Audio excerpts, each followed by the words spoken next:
Hi, I'm Brandon. And I'm Megan. For years, we were stuck in a rut, always complaining that nothing ever changed for us.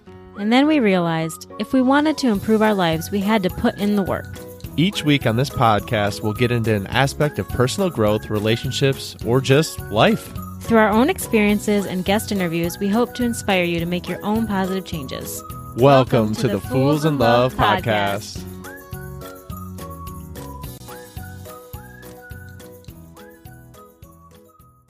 Y'all ever feel like there's just not enough of you to go around?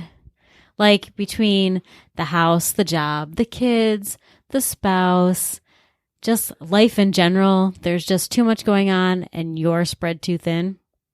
Sometimes I just want to clone myself. You and me both, sister. Like just the other day, I was sitting down with one of the kids, and of course, the other kid comes on up and was like, I want to sit with you guys too. So my solution, like any good mother, was to put one kid on one side and the other kid on the other side. But guess what? That just wasn't good enough because they couldn't have all of me, the whole entirety of me, and they had to split me in down the middle of my body. Right. It's like, have you ever seen a group of kids like arguing over a toy and they're like pulling on each end? That's basically what you were in human form. Exactly. And that's not like one incident. That's like literally my whole entire existence. It's like, this is my life in a picture right here. A picture of a kid pulling on a Stretch Armstrong. Exactly. Man, also, Stretch Armstrong. Oh. What is that reference? Love it. Okay, anyway, let's move on. Just real quick, I want to apologize for this voice of mine. I'm getting over a cold right now, so I am sure I sound lovely. But you're just going to have to deal with it for today. You mean that sexy, raspy voice you got there? Yeah, it's so nasally. Hey, the rest of y'all, you're welcome. All right, let's get into it. I mean, the thing is, though, it's like, it's not just for parents. It's not just during parenthood. It's not just for mothers specifically. I mean, Brandon, do you ever feel like you're just spread too thin? And in what what capacity do you feel that? Yeah, well, first of all, I think it's important what you just said, that a lot of times it is moms who get pulled and stretched too thin because they feel like societally, personally, they have to give everything to make their family work, to make their job work, to make their career work, to make their kids work. And I know moms are stereotypically anyway, they're responsible for all of those things. At least they feel responsible personally for all those things. But to answer the question, I guess the simple answer is yes. I mean, I constantly feel like I don't have enough time in the day, that I really, if I pinpoint it, that I'm giving a C+ to all of my things. Like, I'm trying to touch everything. I'm trying to keep all these balls up in the air constantly, whether it's, running my business, being a dad, doing the Fool's business and a podcast, our marriage, all those things. I'm trying to give effort everywhere. And a lot of times I just feel very average and that I'm just falling short in all of those areas. And like I said, if I had to give a grade to it, it's like I'm getting a C+ average across the board. And that I don't think is anything that any of us want. Yeah, and I think for us right now, it's been especially challenging just because with us having the new house, it feels like all extra energy has to be devoted to like getting the house in order and unpacking boxes.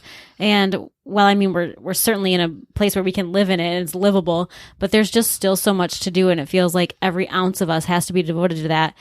And everything else kind of goes to the back burner. Like even like recording episodes has been kind of on the back burner while we've been going through this transition. And like you said, I don't feel good about that. Like, I hate that I'm giving everything a C+ effort, but it's kind of just how it's been. And so that's just really where part of this idea of this episode was born, is just like feeling just like everything demands my attention and kind of like, what do we do about that when that's happening? Right. And I think we just live in a society where we're always go, go, go. Like, it's always something where we're trying to proactively control everything in our lives, and we're trying to be in front of everything and trying to prepare for everything and trying to be there for everything. One, because we don't want to tell people no. We just, as a culture, have trouble telling anyone no. It just feels bad. It feels selfish. It feels like something we shouldn't do. We want to constantly show up for other people in a way that we want them to show up for us, and that's not always reciprocated, and that's not something we get back. But eventually you get to the place where you feel really, really down and out, and you can't really figure out what, at least for me, and I can't really figure out what it is. I can't pinpoint what it is. And a lot of times it's just I'm over busyifying. I'm making up that word right now in real time. I'm over busyifying myself. I'm creating situations where I'm putting myself in this situation and making myself busier to make myself feel important, I guess, to feel like I'm needed, to feel, and you name it, fill in the blank for what it is for you when you think about that. But a lot of times, if you sit there and reflect, you realize that these times where I'm doing this to myself, like the things I'm putting on, I'm actually doing that. Like no one else is actually putting that on me. Like if I want to show up as like a great husband, that's a very admirable thing to do, but you're not necessarily putting that on me that I need to do above and beyond all of these things to be there and meet that definition. Because a lot of times I think you'd say, and I'm not trying to toot my own horn, but you would argue that I probably meet that definition in your mind, but then why isn't that enough for me? Because if you're validating that and you're making me feel that, and you're the person I have to tell me whether I'm a good husband or not, because frankly, I have no one else, or a good dad, or, whatever it is, why is it that I find in myself that I need to keep searching and running myself ragged, frankly? Yeah. And, for me, I think that a lot of times I'll feel guilt set in when I'm not doing as much as I feel like I should be. It's like I'm spread too thin. I already know that I'm spread too thin. And yet somehow I still feel terrible about what I've not been able to do or about how I've been showing up. And I hate that feeling of, I didn't do it. I'm not good enough. Why can I not get through this? Also, how do I be better and better and better and better? And it just, I don't know. It's exhausting, really. Like spreading myself too thin or being spread too thin by others or by society or by whatever is just really tiring. It's honestly a really dangerous game. And I mean, this is just pure honesty here, but when you go on to any kind of journey where you're trying to better yourself, certainly I think it is very easy for people on a personal growth journey because you constantly feel like you should be doing something. And so if you're not doing something, then you're not taking the rest that you need to, because we often talk about on here, and I'll continue to talk about it because it's very important, is giving yourself grace, is like giving yourself a break. I mean, matter of fact, in 2 weeks here, we're going to be less than 2 weeks. We're going to the beach for a week, and we've already been talking about how we're going to unplug and take a little bit of a break. But I know that's important, but I also know that I need to be getting these things done. And so it's constantly a balancing act and kind of a push and pull of what I should be doing for my time, like what's vying for my time, because is it more important for me to take a break so that I feel a little bit better in the moment? But then in the backside of that, in the backside of my mind, I'm feeling bad that I'm then not showing up and doing the things that I need to do. And so maybe you could speak to that too. I feel like it's constantly like a balancing act, and I don't feel like I'm always doing the best job doing that well. It's definitely a balancing act for sure. One thing that I did want to make sure that we talked about, because it's been definitely on my heart. I've been seeing it over social media a lot, and I just keep getting reminders of it. And it's a big part of this conversation, even more than just like the balancing act, but just a big, huge part of like where my soul and my mind has been at lately is just like the mental load that we all bear. And I'm going to speak specifically about mothers right now, and then we'll kind of shift from there. But just like as a mom, just not the actual workload you're doing, not the fact that you're going to work, just almost like the hidden things. And I know that my girl over at Story and Growth Podcast, Katie May, has been talking about this recently, and I've seen it other places too. But just like the unseen work of motherhood and how much of a burden that can be. And it really is like things like remembering your kids' doctor's appointments, remembering to schedule them, remembering that it's water park day at school, remembering that it's show and tell day at school. All of those things, remembering lunch money. Did I pay this? Did I do this? All the things that have to go into motherhood. And there's just so many of them. Even sometimes to the point where I'm like, is it bath night? I don't even know. And I should know that because it's not that darn difficult to figure out if you gave your kid a bath last night. It's just not that serious. But your mind is just so overwhelmed with all the things that you have to remember that aren't necessarily like a task to do, but just like things to keep in the back of your mind for when they're appropriate.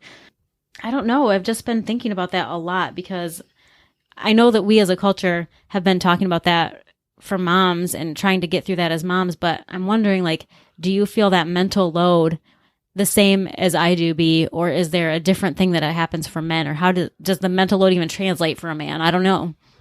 Yeah. I mean, I think it's all situational, because I can say that I don't necessarily feel some of the examples that you were just saying, i.e., I don't feel stress about, our kid forgetting their stuffed animal, or, making sure that they show up here, or they're at this camp, or, when things need to be done, or like, I don't necessarily feel that because I think you absorb a lot of that, to be honest. I think just looking across the board on a lot of people, I don't want to generalize everyone, but from what I see, I think a lot of people, for the things you were just mentioning, that falls to a woman, it falls to a mother. And so I think men a lot of times can get a little bit of an easy pass there. The thing that I feel as a man societally and for me personally is I feel like I need to be moving the family forward, moving the ball forward, and I need to be not that a woman couldn't be, I'm going to preface it with that, but I need to be the leader of the family. And I don't mean that in a way of a submissive you or anything else. I mean that in a way of I show up in a way that my family can help and follow the lead. I'm showing them an example. I'm being a role model. And when I feel depressed, when I feel like I'm falling short, and when I feel like inevitably why I'm pushing myself to do more, even though I'm exhausted or I don't want to, is because I feel like I need to be living up to this role model person, this dad, this man that will show the rest of you that you can do it because I'm there to help you. And if I don't do it, and if I don't show up in a way, and if I do something wrong, which I always do, or I say the wrong thing, or I don't show up right as a dad, like that stuff, it weighs on you. Mm-hmm. It weighs on you to the point of, that I get, like, I'm trying to answer your question, but that's like a much broader way to look at it. But like, I feel the massive amount of responsibility as a man on my shoulders, way more than I do the smaller things. And I'm not trying to discount those things, but like, I don't feel those things as much as I feel the overarching huge weight on my shoulders on any given day if I don't show up the way that I feel like I should. So it sounds like we both have a mental load, but it's interesting because we both have a totally different mental load that we carry. Right. And I think, again, it's probably situational because there's certain things that, this is going to be a silly example, but it's just what comes to my mind. Like if the lawn needs to be mowed, that's something that you don't do in our household. Again, it's not that you couldn't do that. I don't want to establish gender roles. I want to say that I pushed the lawnmower for like 2 swipes of the yard a couple weeks ago. Hey, let it be known. She did it, folks. I was a baller, okay? But my point is, like, if that is undone, like that's my role in the house, like that's something that I do. And so like that might be on my head, like, hey man, the yard's looking pretty rough. That's on me to get that done. I need to get that done. And it's just another thing that I add to my list where you're not necessarily ever going to think of that unless it gets completely out of hand. Mm-hmm. Same thing with the kids or planning certain things. Like if those get out of hand, then clearly it comes into my vision, my line of vision and my subconscious. And I'm like, oh boy, I guess I need to jump in and help with this. And then obviously, which I think we'll get into, is like asking for that help when you need it, because even though we're both feeling stretched too thin, there's also times of the day even where I don't feel as burdened, or certain days or times where it's always important to share that. And I feel like that's why this episode's so important, because I want people to know that you and me, we're just like them. Like if they're feeling burnout, if y'all out there are feeling burnout and stressed and you feel like you've been dragging, lagging, not adding up, not measuring up, that, you feel worthless some days. Like I feel that way too. I do. And that's why we felt so important to talk about in this episode, is because personally we felt this way.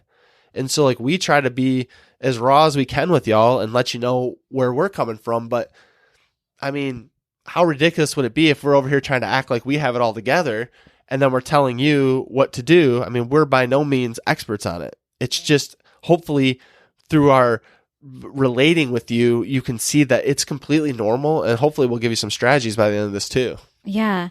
And okay, so I feel like one of the biggest issues with this isn't necessarily all internal. I feel like it's part of it, at least, was born from like this societal norm of we want to glorify busyness. Everyone's got to be busy. Like you're not worthy until you're busy. Your kids need to be in 45 different activities per week. And if they're not, then what are you doing as a parent? And if you're not doing every committee, every volunteer opportunity at your church, every this, every that, like doesn't matter what it is, doesn't matter what context, whether you're a parent or not a parent, whether you work or don't work, none of it matters, because the whole point is we glorify busyness in any area we can. Mm-hmm. Yeah, I just think about, like, we had Scott Miller on a couple weeks ago, and he talks about the busy badge. Like, we all wear this proud busy badge. Like, oh, look at me, look at me, look at the things I'm doing, and in the inside I'm dying, but look at all the things I'm doing. I had 16 meetings today. Right. It's a way to, we use busyness as a way to validate our importance in the world. If I'm busy, if my schedule is completely packed and full, then I'm validated and I'm showing the world that I'm worth it. And maybe there's some insecurity there if you're finding yourself in that place where you're needing that validation and you're making yourself over busy to the point where you want to cry some days. Maybe you need to look at what is the core root cause of that. Is it because you're trying to feel like I am the mom or the dad, or I am the boss, or I am the spouse that I should be because I'm doing all of these things and I'm checking off all of these boxes. But if at the end of the day, you're feeling strained, drawn out, depressed, exhausted, what purpose is all that serving? And how much does that validation help in those moments? Exactly. Honestly, guys, the more we accept that being so busy is normal and expected and something to strive for, the more we're going to struggle with this feeling like we're spread too thin. Like, that's just facts. Right. And I've heard a lot of people talk about recently, I mean, obviously it's not a new idea, but when things keep coming in front of me, I start paying attention. But a lot of people are talking about the flow state, like being in a flow and like feeling good about where you are. And it shouldn't always be a struggle. I'm not saying life is ever easy. Don't get me wrong. But when you're flowing and things should be coming easy, it shouldn't be a constant battle. You shouldn't be going into each week drained and feeling like you don't know how you're going to get done all the things you're going to have to get done. I mean, honestly, at some point, you should have some joy in your life. I know that might not be easy to hear in the place that you're currently at, but you got to look for those things, because there's just ultimately, what's the point if you're so busy and so stressed out that you don't even know what you're possibly going to do to get to the place where you're going to get? Preach it, brother. I mean, guys, like right now we're in this point where we've just been really trying to use some strategies to help ourselves, and hopefully these will help you too. And one of the things that we've been doing recently is just trying to like pick out our top few yeses for this week or this month or whatever the time frame is. So like, what are the things that we definitely want to say yes to, and then letting everything else fall away. And that's not an easy thing to do, by the way, because it's really hard to tell people no, and it's really hard not to accept all the invites, and it's really hard to do all those things. But sometimes just for your mental strength, just for your overall health, it's important to just find those few yeses and ignore the rest. Right. I mean, you gotta, the key word there is priority. You gotta prioritize what's most important and leave the rest. You've heard it said a lot, I'm sure, but for every yes you're saying to one thing, you have to say no to something else. So what are the things you're saying no to by saying yes to everything? You're saying no to a lot. For me, if you think about an easy example, like if we say yes to doing this thing with another couple this weekend, then I'm saying no to time with my kids. And I'm not saying you can't do that, but what I'm saying is there's a cause and effect to everything. And so for all these times where you're saying yes to everyone else, what are you saying no to? My guess is probably yourself a lot of the time. Yeah, and that's another great point too, because I wanted to mention it's got to be strategic. Like, you can't just be like, well, if I'm going to say these yeses, make the no's strategic, make the yeses strategic, because that matters. If you're just going to say yes to the first three things that cross over your path, then you might be saying yes to the wrong things and no to the wrong things. So really be strategic in what matters most right now to you, and what the things you really want to do, the things that you really want to be right now, and then toss the others aside for a moment. Right. And I think that, if we're being honest, and minus the reaction of other people, we all know what the yeses and nos should be. Like, when you start to think through it, you all know what they're supposed to be. It's just, what will other people say? What will other people think? What will other people do? How will other people react? I think it was Jen Hatmaker who said, if it's not a hell yes, it's a hell no. Well, there's plenty of things in my life that I've said yes to in the past that I will not say yes to anymore, because I regret it immediately. And I don't want to live my life in regret. I want to live my life prioritizing the things that are most important and coming out much happier and more joyful than saying yes because I feel like I'm obligated to do so and then being miserable on the opposite end of that. For sure. This episode, I feel like we could take any of these things that we've been talking about so far and make a whole new episode out of them. I feel like there's just so much to say. Okay, another thing that we've been trying to do is just block off time for either ourselves, like individually, or for our family where there's no distractions. And the key part of that is no distractions. And we just asked our kids this morning, honestly, like this just happened. An example of this is earlier today, Brandon was like, hey guys, when I'm speaking to you, I need you to put down the phones, the devices, whatever's going on, because you're just ignoring your mom and me. And so of course the kids are like barely paying attention. So I pause the devices, make them pay attention. And then we're like, you know what? We do this too. And we're like, guys, honestly, we're making this expectation of you, but make this expectation of us. Call us out. Like, this is important for all four of us, not just the parents to the child, but also that the child to the parent should be able to say, Mom, Dad, you guys aren't listening right now because your devices, your distractions are too much. Let's block this time together as a family. And of course, things come up. We're not saying that nothing can ever come up, but by and large, having this time to spend together without these distractions where everything's just put away and you can be you as a couple, you can be you as an individual, you can be you as a family, whatever the case is, but getting rid of some of that and being willing to speak to someone else about how you're feeling about what they're doing and how they're showing up and not just hiding away from that. Because it's really easy to just get that resentment going and instead speak up like we've asked our kids to do. Yeah, I love that you said that, and it's a great example because and the thing that comes to me is don't ever confuse time, like time in front of someone, time sitting next to someone, as quality time.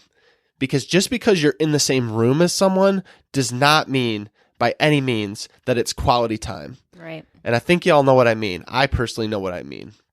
If I'm sitting in a room with my kids, if I'm sitting at a party with my family and I have my phone out, I don't think I'm really giving someone the time of day. And the thing I told my kids this morning and the thing I need to tell myself in the mirror a lot is I don't want anyone to think that my device is more important than them as a person to me. Like that's why it's so important to schedule this time. By me scheduling this time, it doesn't mean you can't ever be on your phone. It doesn't mean, I get it, we need it for our business, we need it for this, we need it for that. It means that during that time, that is not the most important thing in your life. The person in front of you is the most important thing. And I think that's a life lesson for everyone, no matter what situation you're in, that if you're going to give someone the time on your schedule, give them your full attention. Right. Give them your time and give them that quality time. And don't ever confuse time together, not paying attention and clicking on your phone with the fact that you've given the time and you've checked off that box. Oh gosh, yes. I mean, yes. Like if you, oh man. Yes. I'll leave it there. I think the other thing we do, and it never gets old saying this, is we commit to time to stop every day. So we have a cutoff times. We still live by those cutoff times. Me and Megan have been waking up at 4 a.m. We've been waking up at 4 a.m. and working out. We've been waking up at 4 a.m. doing work, whatever we're working on. We're prioritizing time in the morning because that's when we could find the time. I'm not telling you to wake up at 4 a.m. All I'm saying is we also, with that, have very firm cutoff times at night. We know when we're being productive, when we're not being productive. We know when we're being exhausted and when we need to be re-energized. We know when we need to lay back on the couch or our bed and watch some Netflix. Like that's just, I'm not saying that's all you do, but what I'm saying is when it is time to cut off, you need to hear this. You need to cut off. And maybe when you need to cut off, I don't mean to harp on the phone right now, but when you are cutting off your mind, maybe you put the phone aside. Yeah, right. I mean, if you don't want to be feeling like you're spread too thin, get rid of the phone for a minute. Stop working and running errands and doing chores forever and ever. If you were at our house, you would know for sure that without fail, minus I think one time recently where Brandon had to take a phone call for work at 7:30, we are not doing any sort of anything except loving on our kids and getting them to bed at 7:30 or later. Like 7:30, that's it. Like there's no more work being done in our home. And it's very rare that that's not true. And bedtime for us, for the two of us, is very rarely past 10 or 10:15 because we just know who we are and we know what we need and we know if we're going to get up early, that that's what we have to do. And talk about being spread too thin. If you're not sleeping, you're definitely going to feel like you're spread too thin.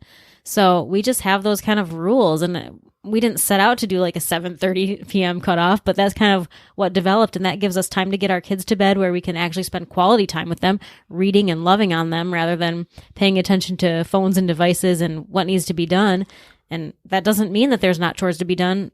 There are always chores to be done, but they got to be ignored so that we can be a family.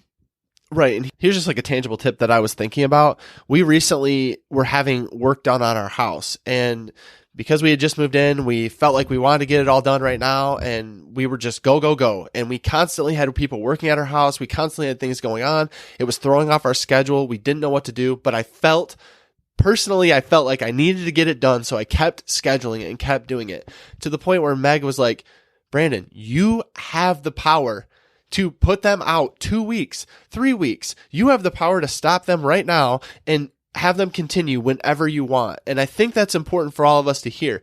You ultimately control your schedule. My guess is if you're looking at your schedule right now, in this moment, maybe it's full of 1,000 things to do. I'm not suggesting canceling your whole social calendar today as it stands, but I'm going to guess that it's probably not scheduled out more than 1 week or 2 weeks or a month. Okay, so you can start pulling things off of that list and prioritizing and pushing some things out that aren't the most important right now. And maybe, I don't know what it is. Maybe pulling your kids out of some of the activities. I know that's not going to be a favorite thing for someone to say. But ultimately, at some point, you need to prioritize the time and schedule the time and understand that you ultimately are in control of your own schedule. So if you are miserable right now, you might have to look at yourself and see, how are you doing that? How are you scheduling yourself to death? Because the point, honestly, of a schedule is that you can keep things in line and not overbook it. And like Meg said earlier, making a time where you're planning that time for yourself to have some leisure time should be on that calendar and should be a non-negotiable, frankly.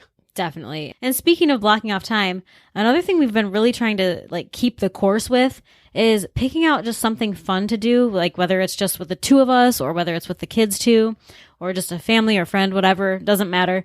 But just picking out something that is a breath of fresh air, really. I mean, whether that's like a lunch date or grabbing a quick coffee, it doesn't really matter what the thing is, as long as you're just taking the intentional time to build the relationship, to step back, to get away from the busyness and focus on relationships and love instead of, just the busyness and chaos of life all the time. Like when you schedule something with somebody, that forces you to take some time and just enjoy life and not be just in the grind so much and not feeling spread so thin because you're finally enjoying something and it feels good. And so we've really had to make sure that we're not falling away from this habit while we're feeling pretty stretched too thin, because that's one of the greatest respites that we have, is just being able to spend those times together or as a family. Yeah, and I would even argue that when you're talking about that, when you're saying that, you said giving that love, sharing that love, that goes back to yourself too, y'all. That goes back to self-love. You don't even have to plan something with someone else. Maybe you need to plan time for yourself today. Maybe you need to go out and take a walk if it's a beautiful sunshiny day. Maybe you need to go do something that you enjoy for yourself and take some time. Because to my point earlier, and I'm not negating anything we just said, so don't take it wrong, but the pressures that are on you individually, no matter who you are and who's listening to this episode, you have the same type of pressures on you on any given day. But how much time have you given to yourself, to take that time for yourself, to learn yourself and feel yourself and have those feelings and reflect on those feelings and know what you want moving forward? Maybe you need to love yourself a little bit more today. Maybe all of this is more so to free up your schedule so that you have some time for you. And y'all, I want you to hear this. It's okay not to be okay. It's okay if you're having some trouble, but that's why we're giving you some of these strategies to hopefully move you to a place where you feel like you're getting that time. And with that time comes more joy, comes more happiness, comes more vision for the future, because you're not constantly caught in the daily grind. We'll see you guys next week. Love y'all. Hey B, what did you think of that episode? I think it was pretty dang good.